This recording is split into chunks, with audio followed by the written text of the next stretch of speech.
Assalamualaikum warahmatullahi wabarakatuh. Pada hari ini kami akan memberikan penjelasan tentang perancangan jaringan point-to-point dari STO Yogyakarta ke STO Solo Baru. Kelompok kami beranggotakan Denativa Andra Darmawan, Mahendra Adi Rahmawan, dan juga Raditya Zahran. Bagian pendahuluan. Perancangan jaringan point-to-point fiber optik itu memiliki tujuan untuk memahami bagaimana teknologi komunikasi optik dapat digunakan untuk menghubungkan dua titik atau lebih dengan menggunakan saluran serat optik. Fiber optik telah lama menjadi salah satu jenis media komunikasi yang paling kuat dan paling handal yang digunakan untuk membangun jaringan point-to-point. Jaringan ini dapat diterapkan di berbagai lingkungan, dari jaringan lokal hingga internasional. Dasar teori. Yang pertama ada fiber optik. Jadi fiber optik itu merupakan sebuah teknologi yang menggunakan serat optik atau gelombang cahaya untuk mentransmisikan informasi dari satu titik ke titik lain. Teknologi ini menggunakan teknik transmisi cahaya untuk mentransmisikan informasi melalui serat optik yang terbuat dari bahan seperti silika ataupun serat plastik. Serat optik terdiri dari dua bagian utama, yaitu kabel dan konektor. Kabel ini biasanya digunakan untuk menghubungkan antara dua titik, sedangkan konektor digunakan untuk menghubungkan antara kabel dan perangkat elektronik. Blok diagram sistem komunikasi optik. Blok diagram sistem komunikasi optik merupakan sebuah diagram yang menggambarkan bagaimana sistem komunikasi optik dapat berfungsi. Sistem komunikasi optik menggunakan cahaya sebagai media transmisi data. Blok diagram seperti komunikasi optik menggambarkan bagaimana aliran informasi dari sumber ke tujuan melalui jalur yang telah ditentukan. Blok diagram sistem komunikasi optik itu terdiri dari beberapa komponen seperti yang pertama ada sumber, yang kedua ada transmitter, yang ketiga ada jalur optiknya itu sendiri, kemudian ada receiver atau penerima, dan juga tujuan atau destination. Kemudian ada fotodetektor. Fotodetektor itu merupakan sebuah perangkat yang dapat mengukur intensitas cahaya yang datang ke dalam dan mengubahnya menjadi sinyal listrik. Fotodetektor dapat bekerja dengan cara mengubah energi cahaya menjadi energi listrik dengan menggunakan efek fotoelektrik. Beberapa syarat ideal dari fotodetektor meliputi yang pertama ada responsivitas yang tinggi, sensitivitas yang tinggi, kemudian ada noise rendah, tidak sensitif terhadap perubahan suhu, kompatibel dengan banyak jenis kabel, dan harga yang terjangkau. Yang keempat, PIN merupakan sebuah detektor foto yang banyak digunakan dalam sistem komunikasi optik. Detektor ini memiliki kemampuan yang cukup untuk mengubah daya optis dengan satuan watt menjadi satuan arus listrik dengan satuan ampere. PIN terdiri dari bahan semikonduktor tipe P dan N yang dipisahkan oleh wilayah intrinsik doped yang sangat ringan, mengubah energi optik foton yang diterima menjadi arus keluaran berdasarkan photovoltaic effect. Yang kelima, avalanche photodiode atau APD adalah jenis fotodioda yang menggunakan efek avalanche untuk meningkatkan sensitivitas terhadap cahaya. Efek avalanche terjadi ketika elektron yang diberikan energi oleh foton mengalami interaksi dengan atom-atom dalam material semikonduktor, yang menyebabkan terbentuknya lebih banyak elektron yang kemudian dapat mengambil bagian dari reaksi fotokimia. Selanjutnya yang keenam ada laser. Light amplification by stimulate emission of radiation atau disingkat laser adalah sebuah sumber cahaya monokromatik yang memiliki panjang gelombang, intensitas, dan polarisasi yang terkonsentrasi. Karakteristik dari laser yaitu yang pertama biaya mahal, daya yang besar, cahaya yang koheren, memiliki penguatan cahaya, dan numerical aperture yang rendah. Yang ketujuh, light emitting diode atau LED adalah sebuah komponen elektronik yang dapat menghasilkan cahaya ketika diberikan arus listrik. LED terbuat dari material semikonduktor yang dapat mengeluarkan cahaya ketika elektron hole atau ruang kosong yang ditinggalkan elektron yang terjebak dalam material tersebut bertemu dan saling tukar.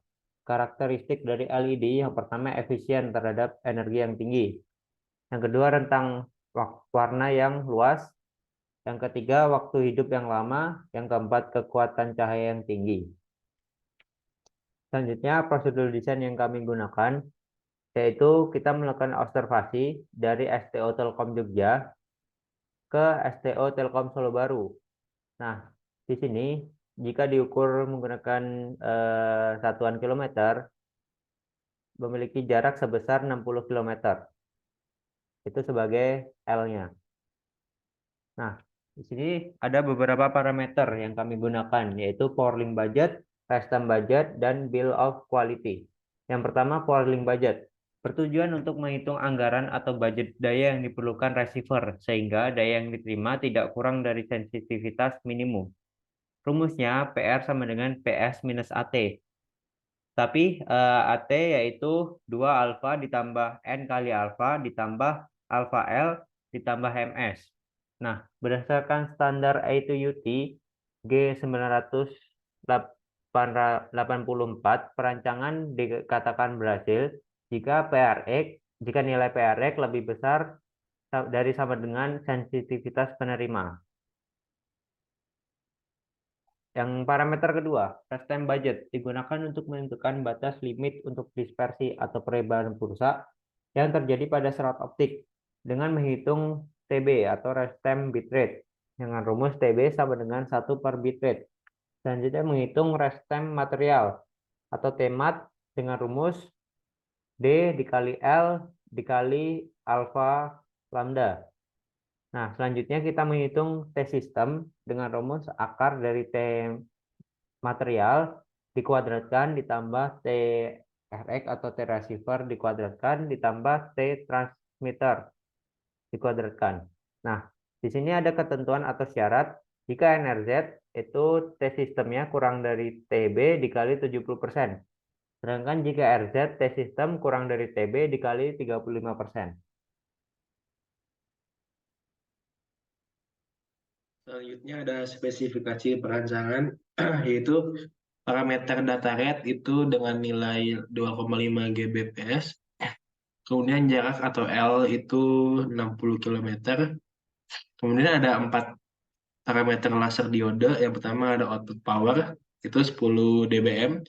Kemudian ada rise time, itu 0,025 ps. Dispersion 0,02 ps per nano sampai kilo. Kemudian spectral width-nya itu ada 0,1 nanometer.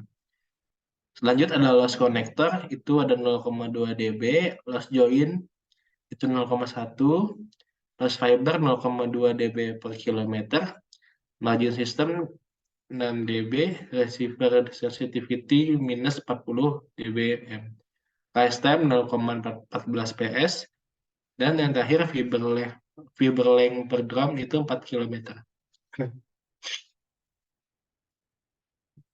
Oke, lanjut ada analisa link power budget. Yang pertama ada Haspel, itu rumusnya L atau jarak tadi dibagi fiber length per gram itu 60 dibagi 4, maka didapatkan hasilnya yaitu 15. Kemudian NSP yaitu Haspel dikurang 1, maka kita dapat NSP-nya 14. Kemudian rekaman total itu ada alpha T, rumusnya N dikali alpha C ditambah NSP dikali alpha SP ditambah L dikali alpha F ditambah MS. Jadi 0,4 ditambah 1,4 ditambah 12 tambah 6 hasilnya 19,8 desibel alpha T-nya. Maka PR itu rumusnya kan tadi kan PS dikurang AT, kita dapat tadi PS-nya 10, AT-nya 19,8, kita kurang jadi nilai PR-nya itu minus 9,8 dBm. Jadi syarat untuk link power budgetnya itu terpenuhi karena syaratnya itu PR harus lebih besar sama dengan receiver sensitivity. Nah, tadi kan PR-nya itu minus 9,8 dBm, nah ini tuh lebih besar dari receiver sensitivity-nya yang min 40 dBm. Lanjut ada analisa rest time budget atau dan rest time material. Pertama kita menghitung time bitrate-nya dulu, rumusnya itu 1 per bitrate Jadi kita dapat hasilnya 1 per 2,5 dikali 10 pangkat 9, yaitu 4 kali 10 pangkat min 10. Itu PPS, kita ubah dulu ke NS jadi 0,4 NS. Lanjut ada temat dengan rumus D dikali L dikali sigma. Nah, kita kali aja 0,002 dikali 60 dikali 0,1, hasilnya tematnya 0,012 PS. Lanjut untuk T sistemnya, rumusnya akar dari T mat kuadrat ditambah T receiver kuadrat ditambah T transmitter kuadrat. Maka akar dari 0,012 kuadrat ditambah 0,025 kuadrat ditambah 0,025 kuadrat. Hasilnya 0,0373363 PS, kita ubah ke NS jadi 0,0000373363 NS. Lanjut, itu ada parameter NRZ dan RZ. Jadi untuk NRZ sendiri itu ada syaratnya T sistem itu harus kurang dari TB dikali 70%. Nah, tadi kita sudah dapat T sistemnya itu 0,0000373363, itu ternyata kurang dari 0,4 dikali 70% yang itu 0,28. Maka mode NRZ-nya itu sudah terpenuhi. Lanjut untuk RZ-nya sama, cuman bedanya itu T sistemnya itu harus kurang dari TB dikali 35%. Dan kita lihat sini 0,0000373363 itu kurang dari 0,14. Berarti mode RZ-nya itu sudah terpenuhi.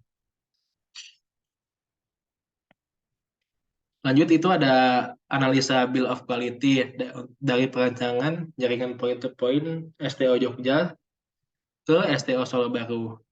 Jadi pertama kita hitung dulu haspel DRAM-nya itu. Tadi rumusnya 60 dibagi 4 itu ada 15. Kemudian untuk splicing-nya sendiri itu rumusnya sama kayak haspel cuma dikurang 1 jadi 14. Lanjut untuk jumlah tiangnya panjang dari perancangan dikurang 50 meter. Kenapa dikurang 50 meter? Karena kita memakai jarak antara tiang ke tiang itu sebesar 50 meter. Jadi 60.000 meter dibagi 50 meter yang hasilnya 1.200 total tiangnya. Oke, jadi ini ada perancangan harganya. Yang pertama itu ada kabel drum atau haspel itu totalnya 15. Harganya itu 395.700.000 rupiah. Untuk splicer sendiri juga 14 jumlahnya itu harganya 27.300.000 rupiah. Konektornya 2, 70.000. ODC 48 core 2, 14.800.000. Kemudian 2 ODP 16 core itu 2.980.000. Lanjut nomor 6 ada pasif splitter ODC 1:16 itu jumlahnya 8 dengan harga 4.200.000.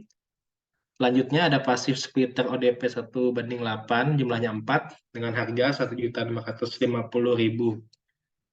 Kemudian ada tiang besi yang panjangnya itu 7 meter dengan total 1.200 biji itu ada 1 miliar dengan harga 1.140 juta. Jadi kalau di total harganya itu ada 1.586.700.000 rupiah.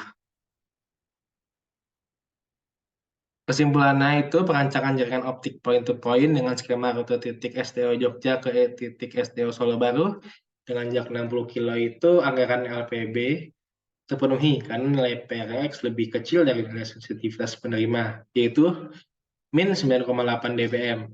Syarat jenis mode NRZ dan RZ juga terpenuhi karena nilai T sistem lebih kecil dari syarat NRZ, yaitu kurang dari 0,28 NS, dan syarat RZ kurang dari 0,14, yaitu nilainya itu 0,0000373363 NS.